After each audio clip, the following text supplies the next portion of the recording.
Sorry, para sahabat berkumpul untuk berdiskusi. Dan mereka membicarakan tentang Al-Quran yang dibawa oleh Rasulullah SAW. Di Mekah hanya di Rasulullah SAW yang berani membacakan Al-Quran kepada orang-orang kafir Quraisy. Nah, ketika para sahabat berkumpul di situ, mereka bertanya kepada para sahabat yang lain, siapa yang berani membacakan Al-Quran ini? Karena dari kalangan kita nggak ada yang berani. Kalaupun berani, orang itu adalah orang yang memiliki atau kekuatan. Dia memiliki sebuah kekuatan untuk supaya apabila dia dianiaya, maka ada yang membela. Dan ketika itu muncullah satu orang itu menunjukkan satu tangannya, saya, kata orang itu, namanya Abdullah bin Mas'ud.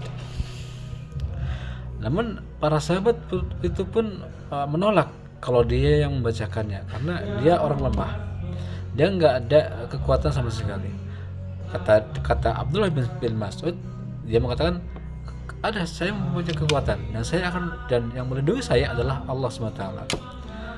Maka dari itu, karena kekhawatiran mereka nggak memberanikan Abdullah bin Mas'ud, tapi karena keberanian dia akhirnya melakukan hal itu. Dan ketika para kafir Quraisy berkumpul di satu tempat, dia berdiri di tempat itu, tempat makom, tempat di mana orang-orang Quraisy berkumpul.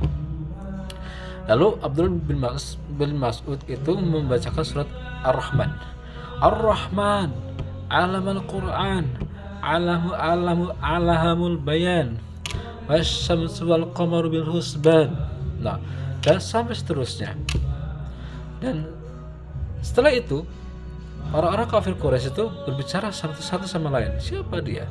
Abdullah bin Mas'ud. Kenapa dia membacakan apa yang dibawa oleh Muhammad? Berani-beraninya dia.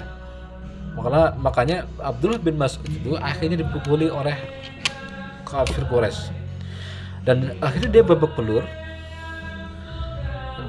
Setelah dia babak belur, dia berkunjung ke tempat para sahabatnya, menemui mereka. Dan dengan keadaan sakit, babak belur, dia mengatakan kepada para sahabatnya, besok